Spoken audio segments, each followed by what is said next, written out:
कोल्हापूर जिल्ह्यामध्ये मुसळधार पाऊस पडत असल्यामुळे कृष्णा आणि पंचगंगेच्या पातळीत वाढ झालेली आहे.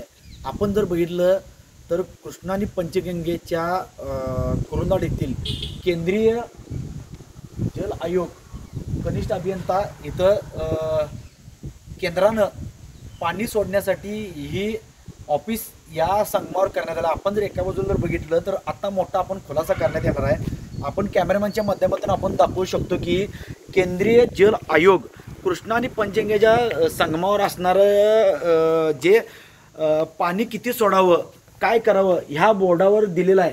म्हणजे कुठल्या तालुक्यात किती, कोल्हापूरनं पाणी किती सोडायचं, राधानगरी डॅममध्ये किती सोडायचं, आलमट्टीला किती द्यायचं हे सगळं लिहून ठेवलं आहे. पण आता संपूर्ण कोल्हापूर जिल्ह्यामध्ये पूर परिस्थिती निर्माण झाली असताना सुद्धा केंद्रीय जल आयोगाच्या केंद्रातील पथकाला इथल्या ऑफिसला मोठं कुलूप लावण्यात आलेलं आहे. इथं कोणीही अधिकारी नाही आहे. दोन्हीकडे जर बघितलं तर एवढा पैसा खर्च करून आत्ता ह्या पैसा खर्च करून सुद्धा केंद्रीय आयोगाचं जलचा एकही माणूस या ठिकाणी नाही आहे. आता कोल्हापूर कृष्णा पंचगंगेच्या नदीला पूर परिस्थिती निर्माण झाली आहे.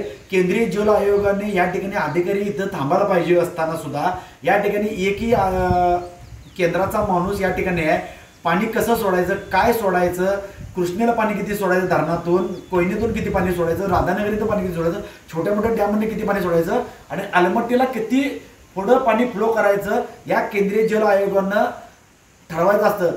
पण कोल्हापूर जिल्हा प्रशासनच फक्त आणि सांगली जिल्हा प्रशासनच फक्त या जिल्हाधिकारी सहभाग घेतात. पण केंद्रीय जल आयोगाचा इथे एकही अधिकारी नाही आहे. त्यामुळं केंद्रीय जल आयोग फक्त नावापुरता ठेवला आहे का, इथले अधिकारी गेले कुठं असा सवाल सध्या निर्माण झाला आहे. कॅमेरामन निखिल विशेष मी साईनाथ जाधव, कुरुंदवाड, इचलकरंजी.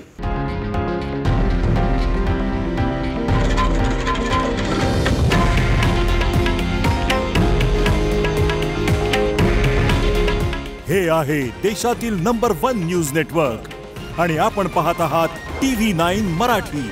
काळजी तुमची, हित महाराष्ट्राचं.